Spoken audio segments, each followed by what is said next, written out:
What does it take to become the absolute best at something? Is it an unwavering, unquestionable self-belief? He needs a multi-kill. First found. Twist aggressing. They have to double peek. He's getting his shot. He's hitting another one. Simple. No, Simple. That's unbelievable. Is it the countless hours of grueling practice? Ooh. Oh. Maybe it's just a natural, God-given talent. As Zywoo has to shine through in a 1-on-2. He's got the first, he's got the second. Zywoo's a god. He is above anything Ashes can create. Or maybe it has to do with a bit of luck. Here is Pearson. Oh, what? What?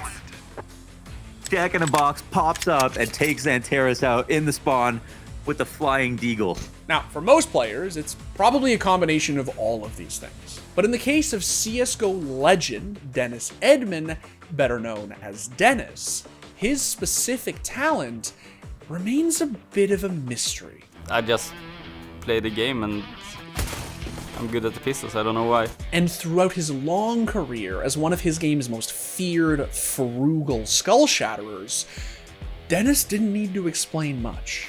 Instead, he preferred to let his pistol do the talking. Dennis is extremely good on these pistols to start that momentum off. Fast play, very fast play, and there it is! Oh my god, Dennis on cue, on point, all 3 kills again.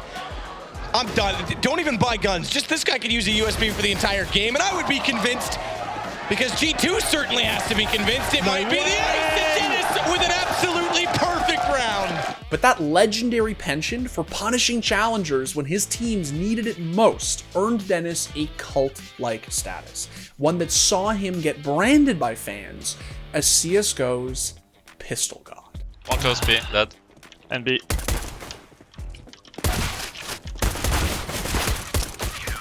Easy. Pistol god. Only luck. So how is it that Dennis was able to push his contemporaries to raise their game using Counter-Strike's thriftiest arsenal? How did a case of bad luck and unfortunate timing deny him a much-deserved major? And more importantly, with the spry new generation of highlight machines today, is Dennis still CSGO's pistol king? On highway. Let's go. Dennis pistol in.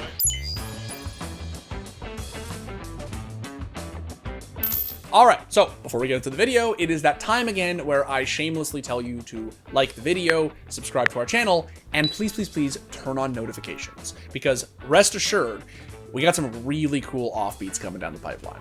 Now, for anyone who is unfamiliar with the scalp collecting menace that is Dennis, please allow me to enlighten you.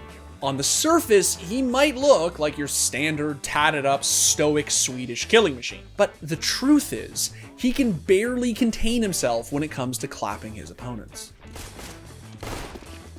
See ya.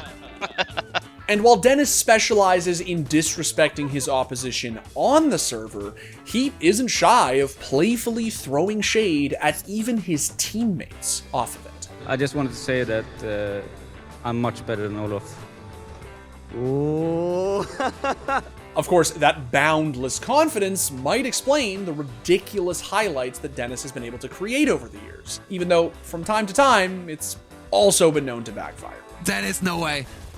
Make it happen, Dennis. What is going on? But out of everything you need to know about Dennis, there is only one thing that really matters. The dude can click heads. Like, specifically heads.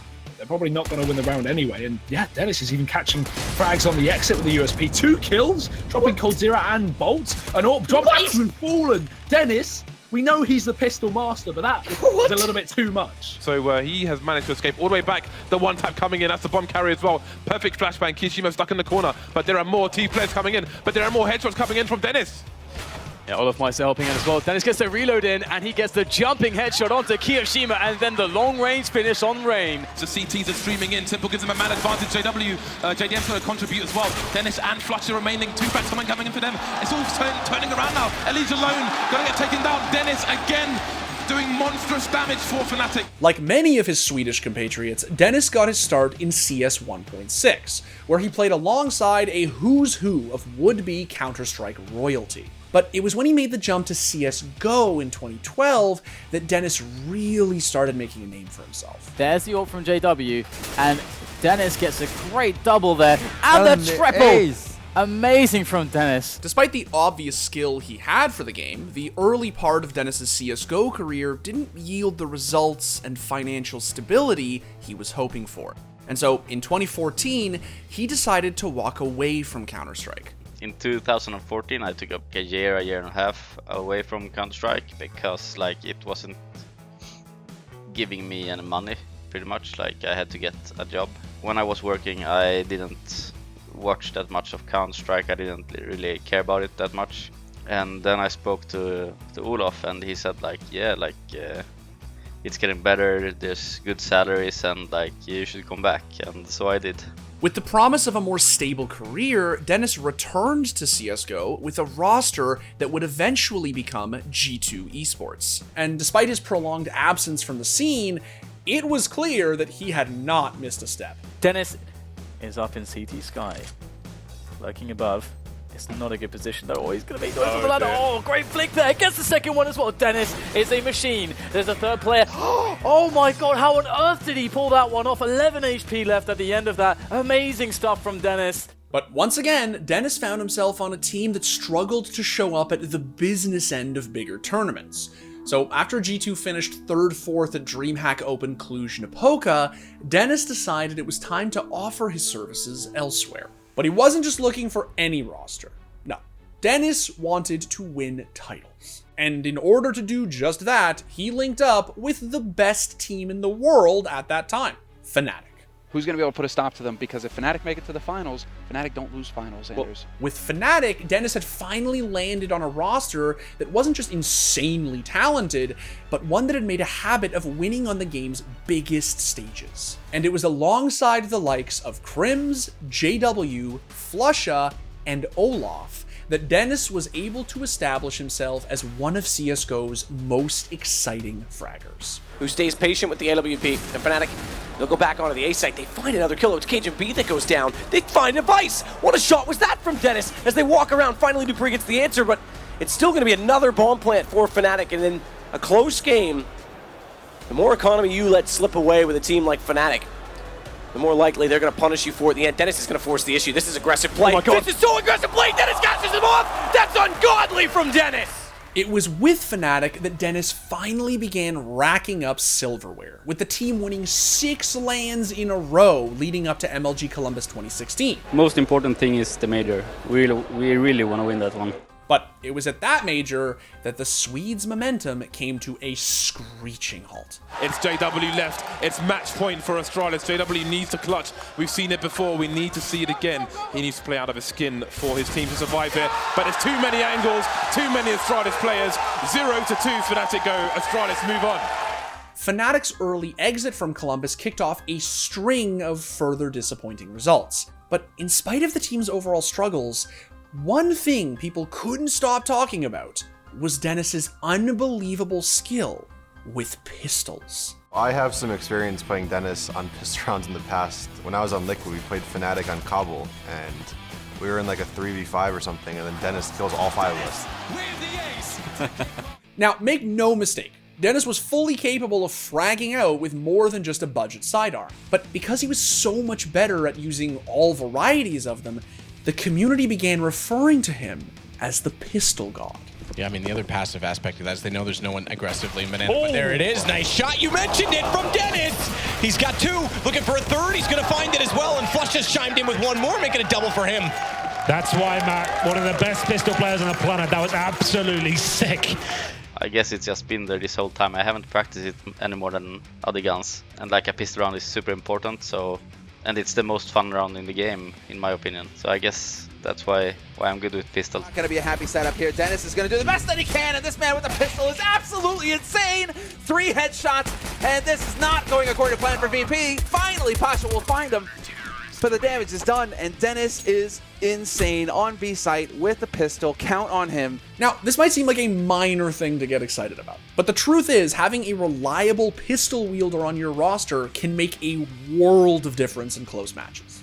You see, pistol rounds are important for a variety of reasons. They happen twice a map, set the pace for the first few rounds of a half, which in turn affect the course of a game, and they're fully capable of making or breaking tight matchups. And while winning pistol doesn't necessarily guarantee any specific outcome, knowing that you hold an advantage over your opponents when the time comes to frantically tap heads and mumble a prayer to RNGesus can be a game changer. There are still 4 Liquid players towards B. Now they know, but it's too late. Dennis with the fast frag on a simple. Sure, he could get the return, but the bomb will be planted. Dennis posting a defense by the APC now as that bomb ticks away. 3 versus 3 as Dennis pops more heads. Is this guy done just yet? I don't even know. He's got Olafmeister for support as well. This is a very tough re-entry for Liquid. What? Dennis is getting in there again, and there might be one more, of course. Dennis with the ace to kick off the second half.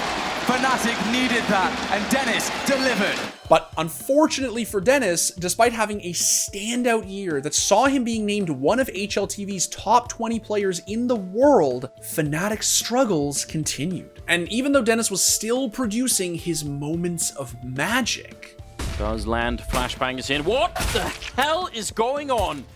Dennis, what are you doing? Another headshot taking down Flamey. Is he an actual robot now? Guardian and Simple and left. There's no recovery from this. Things just weren't improving. So when fnatic fell short of yet another major in Krakow in the summer of 2017, Dennis decided that it was time for a change. It's annoying in a way, because when I played with fnatic, I thought we were going to win it, and we were super confident. We had a good feeling that we were going to win it because we had a good bracket, and then we lost. I think that was my best chance at winning the major. That kind of sucks, but it's never too late. Keen to play on a Swedish stack, Dennis joined up with Godsent. But as much as he tried, that lineup never really lived up to its namesake. There's always something that you could say was missing, whether it was firepower, whether it was in-game leadership, whether it was team atmosphere that you could see wasn't really, on point. There was always something wrong with that team. Having already played for 2 of Sweden's biggest CS orgs, Dennis reunited with Forrest and GetRight on NIP, in the hope that their wealth of experience could finally secure him his elusive major trophy. But once again, it just wasn't meant to be. After a roller coaster year and a half that saw them crash out of both the Face at London Major and IEM Katowice 2019, Dennis and NIP parted ways. In the span of just a few years, Dennis had gone from being one of the best CSGO players in the world to a gun for hire, a grizzled mercenary unable to find a spot on a tier 1 roster that could help him reach the top of the game, although not for a lack of trying. Dennis has moved forward. Dennis has got a beautiful entry, looking for more, and he's so crisp right now, does not want to let his team down. And it's a 3v1 as Dennis is making it all happen all on his lonesome. The veteran spirit is finally ignited. And while he certainly experienced his fair share of heartbreak and disappointment over the course of his career, Dennis is far from a tragic figure. He has played alongside some of the greatest players that Counter-Strike has ever seen. He's won his fair share of trophies, and even at 30 years of age, he is still as dedicated as ever to the game that dared him to dream. Hopefully I can get to play like top Counter-Strike again. That's my main goal, and I miss it. I just want to keep playing, face better teams, and just prove people that I'm still good. Like, I would still like to achieve more. I'm not satisfied. I'm feeling good, and I'm in form. I'm in good form right now, so hopefully I can get to play a major again and take one home. Whether it's a product of bad luck or poor timing, Dennis was just never able to hit the insane heights that his crazy skill ceiling all but assured.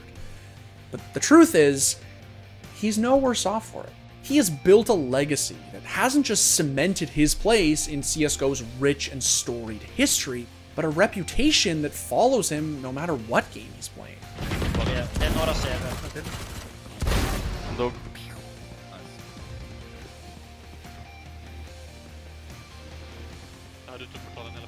Enemy remaining. 4 one-shots! Oj, oj, oj! And even if Dennis never gets the chance to claim the major that's missing from his trophy cabinet, there is no question that he has left his mark on CSGO. Not only did he elevate the art of pistol play, but he impacted an entire generation of players who saw his magic and sought to recreate it themselves.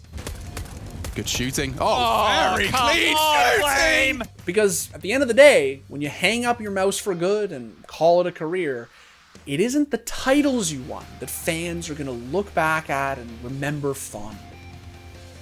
It's the plays. The moments you got them out of their seats and dared them to question everything that they thought was possible on the server. And for Dennis, it is that catalog of mind-blowing highlights that will forever immortalize him as CSGO's one true pistol god. We're just picking him up as the world's best pistol player. And how is that not more fitting than he does that in the second half? Unbelievable scenes. 5 kills, just a clean ace, why not? That's so sick. Let's go, Dennis. There's like this myth. These CS players have this idea that the USP is like better than the Glock. Absurd. Ridiculous. It's better in one circumstance. Like it's better at long range with insane first shot accuracy. But in like 80% of other circumstances, the Glock is the superior weapon.